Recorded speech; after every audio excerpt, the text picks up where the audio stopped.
여러분 안녕하세요. 반갑습니다. 오늘은 6월 11일 수요 성경 공부 시간입니다. 사도행전 속으로 82번째 시간 시작하겠습니다. 자, 오늘서부터 이제 26장 시작할 터인데요. 이제 3장 딱 남았습니다. 지금까지 여러분들 오랜 시간 동안 잘 따라와 주셨고 앞으로 끝까지 마무리 잘 할 수 있도록 다시 한번 부탁을 드리겠습니다. 자, 이제 2년이 넘도록 사도 바울이 로마 총독부가 있었던 가이사랴라는 곳에서 이제 구금 생활을 하게 됩니다. 그런데 바울의 재판을 그렇게 2년이 넘도록 질질 끌고 있었던 총독 벨릭스가 갑자기 로마 황제로부터 이제 소환 명령을 받아서 로마로 귀환하게 되지 않습니까? 그리고 난 다음에 후임 총독 베스토라는 사람이 부임을 하게 됩니다. 그런데 그 사람은 총독 대행으로 왔기 때문에 아무래도 이제 바울을 죽이려고 고소했던 유대 지도자들의 눈치를 이제 볼 수밖에 없었던 상황이었습니다.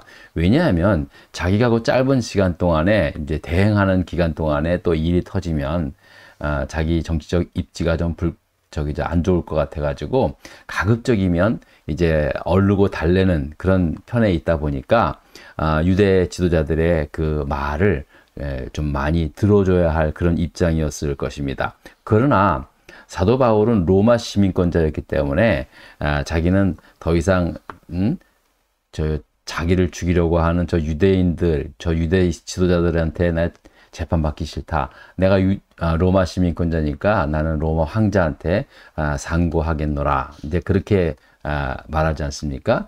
결국 그 당시에 로마 시민권자의 그 권리, 법에 따라서 이제 이 베스도는 어쩔 수 없이 이제 로마로 보내기로 그렇게 결정을 하게 된 겁니다.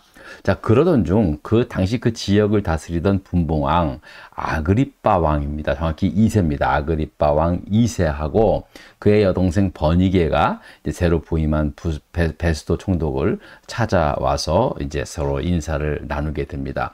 그 자리에서 이 베스도는 바울의 이야기를 하게 되었고 이 아그리빠 왕은 바울의 이야기에 대한 많은 큰 관심을 가지고 있게 됩니다. 사실 이 아그리빠 왕이 전혀 몰랐던 사실은 아닙니다. 왜냐하면 자기 여동생 베니게의 친 언니, 그 언니가 이제 그 전임 벨릭스 총독의 부인, 두 번째 부인이었기 때문에 이제 서로 이렇게 잘 알고 있었고, 또 이 아그리빠 왕은 그 당시에 유대 상황에서 유대 지역에서 일어나는 모든 크고 작은 일들을 이제 또 잘 이렇게 듣고 있었던 터라 이 바울에 대한 관심을 지속적으로 가지고 있었던 겁니다. 그런데 이제 직접 그곳에서 이제 바울한테 직접 이제 이야기를 듣고 싶은 마음이 있었던 것이죠. 그래서 이제 바울의 신문에 자기가 동참하겠노라, 내가 이제 직접 하겠노라, 그렇게 요청을 하게 된 겁니다. 그래서 이 베스도 총독은 아유 잘 됐다. 그래가지고 이제 아그리빠 총독의 말대로 바로 그 다음 날 이제 바울을 아그리빠 왕 앞으로 이제 데리고 오게 합니다. 그 상황을 이제 그 앞선 25장 23절의 말씀에 이렇게 말씀하고 있습니다. 한번 성경 말씀 보겠습니다. 자, 한번 읽어볼까요? 이튿날 아그리빠와 버니게가 크게 위험을 갖추고 와서 천부장들과 시중의 높은 사람들과 함께 접견 장소에 들어오고 베스도의 명으로 바울을 데려오니라고 그렇게 말씀하고 있습니다. 자, 그러니까 아그리빠가 나도 그러면 바울을 내가 직접 한번 신문을 해보겠노라고 이렇게 요청하니까 이제 베스도가 사실은 자기가 다룰 수 있는 문제는 아니었고 또 골치 아프니까 어쩌면 이 아그리빠 왕을 통해서 이 골치 아픈 문제가 해결되면 더 좋지 않겠느냐, 그런 생각을 하게 된 거죠. 왜냐하면 자기도 그 죄수 한 명을 또 이렇게 바울이라는 사람을 또 총독 로마 황제한테 보내는 것도 사실 그 부담스러운 일이었거든요.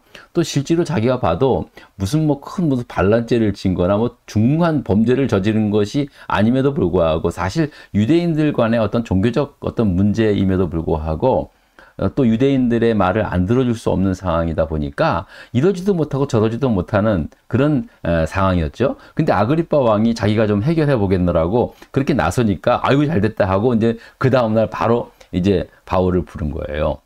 자, 그런데 이들이 큰 위험을 갖추고 고위 막 천부장들 막 그다음 그 사람들 막 줄 세우고 아무튼 엄청난 어떤 위압감을 느낄 정도로 중압감을 느끼게 할 정도의 어떤 분위기를 만들어 놓고 바울을 데리고 왔다는 것이죠. 그러니까 뭐 아마 이제 그 분위기를 보면서 바울이 그 위엄과 권위에 압도돼 가지고 이제 두려워 떨면서 모든 것을 순순히 다 부를 수 있고 부르게 하고 막 그저 목숨만 살려달라 뭐 그렇게 애원할 것 같은 그런 분위기를 딱 조성을 한 거죠. 왜 그런지 아십니까? 정말 압도당하는 어떤 그 분위기에 압도당하는 그런 걸 만들면은 또 이제 바울이 그 자기가 신문하는 과정에서 훨씬 더 이제 그를 갖다가 이제 재판하기에 좋지 않겠는가. 이제 그런 생각을, 그런 의도로 아마 그렇게 했는가. 그렇게 생각이 듭니다. 뭐 중요한 건 아니지만은요.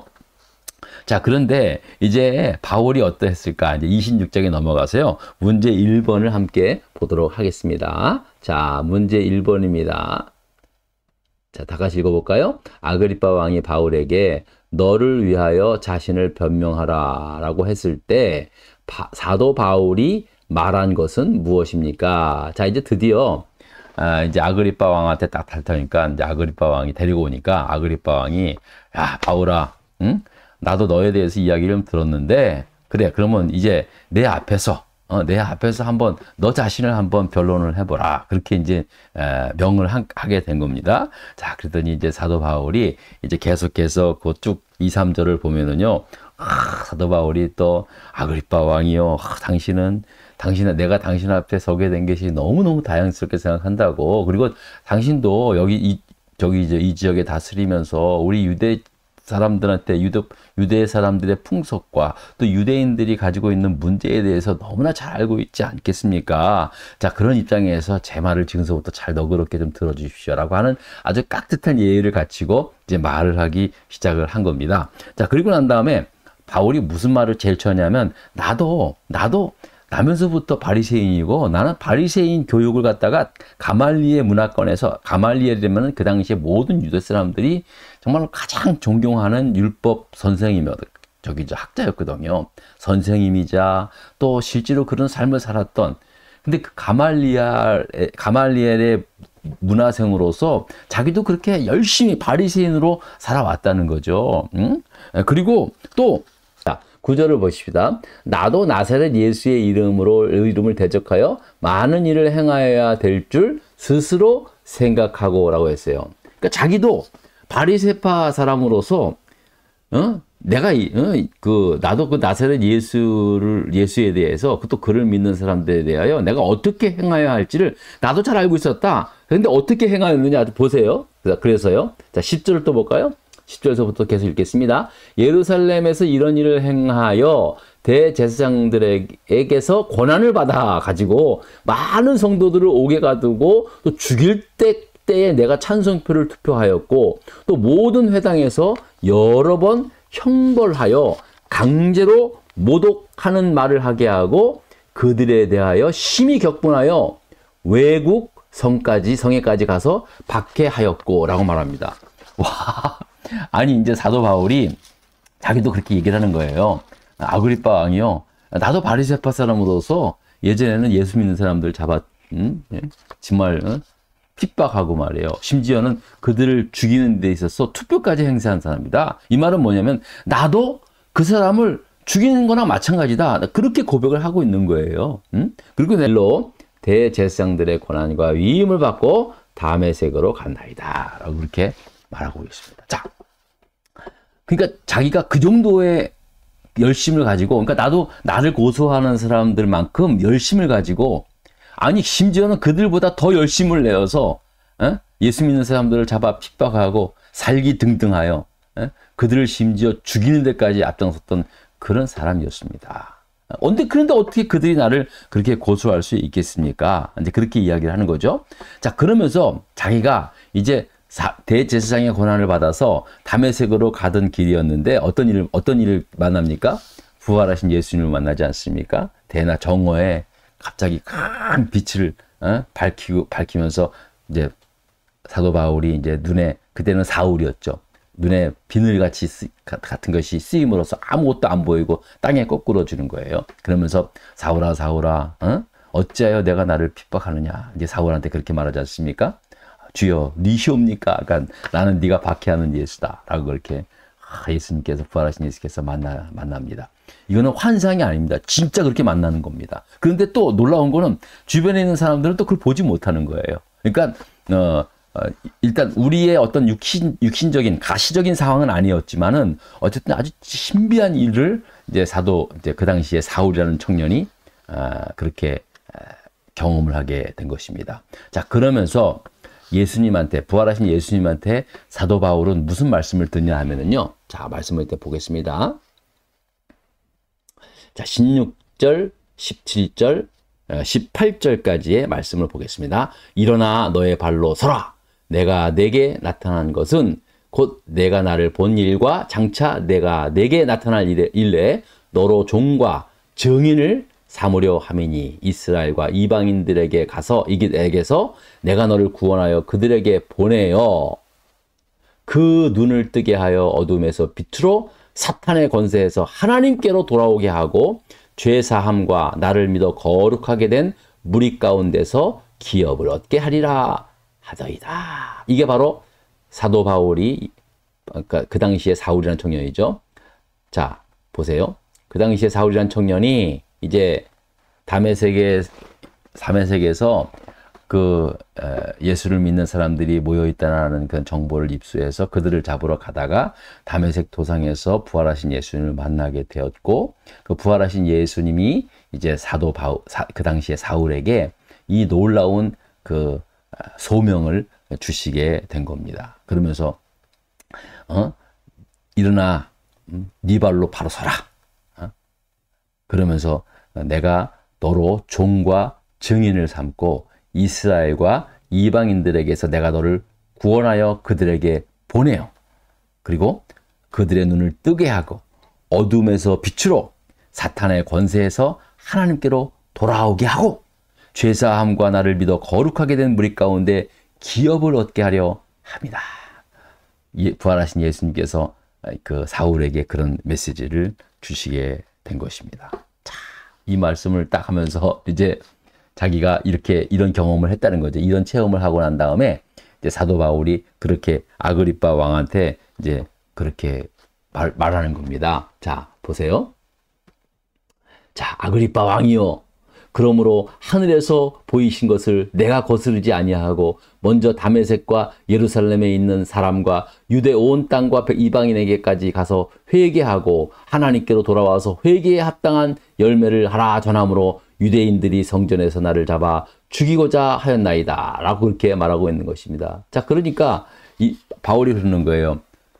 아그리빠 왕이요, 내가 지금 나한테 일어난 일로 인해서, 그러니까 난 하늘에서 명한 그 명한 명령을 가지고 내가 이제 제일 먼저 유대 땅에 가서 사람들한테 당신들 다 하나님 앞에 돌아오고 회개에 합당한 그 열매를 거두라고 그렇게 전하니까, 유대인들이 나를 잡아 죽이려 합니다.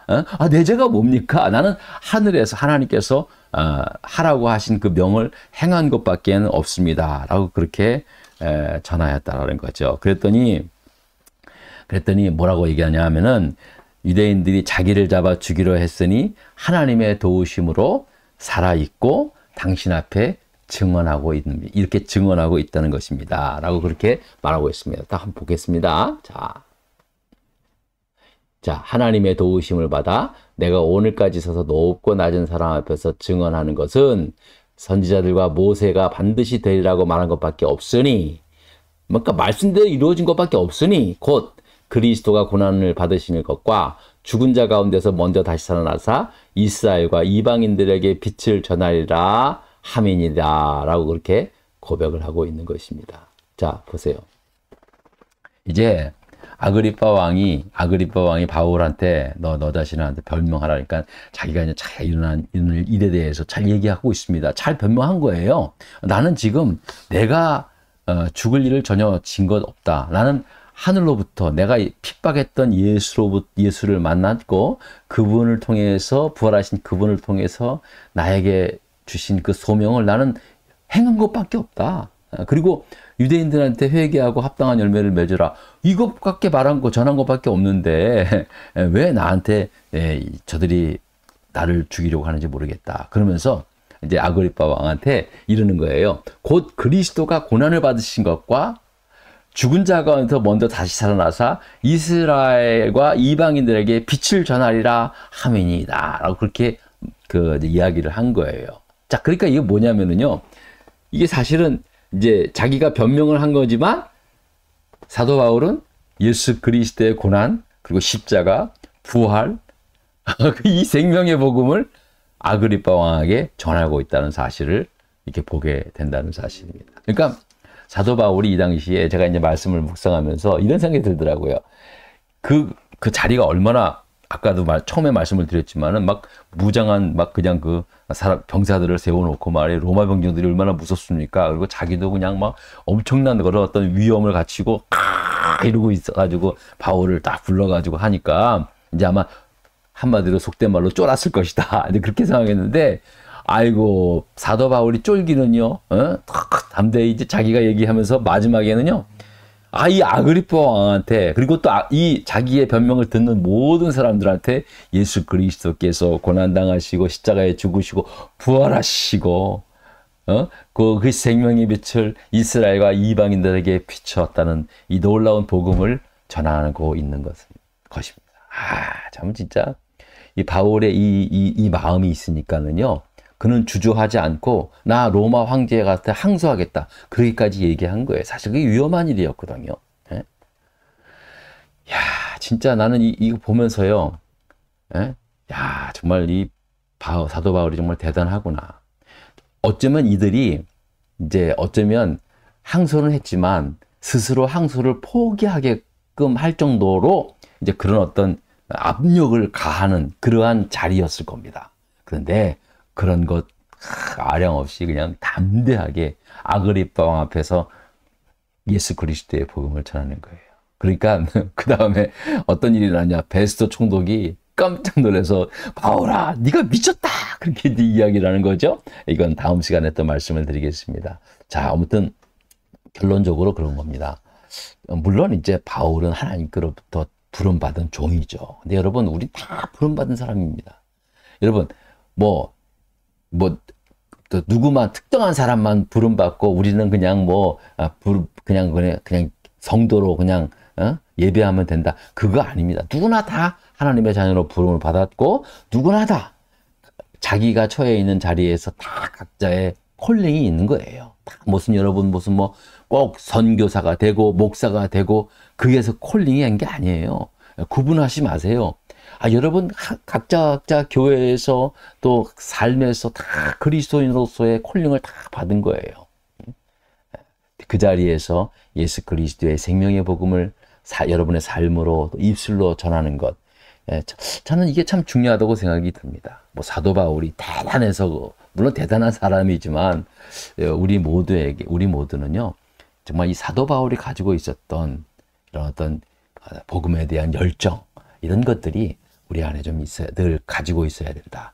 그런 생각을 좀 해보게 됩니다. 다음 시간에 이어서 계속해서 말씀을 드리겠습니다. 오늘도 함께해 주신 여러분들 모두에게 감사드립니다. 또 다음 시간에 뵙겠습니다. 감사합니다.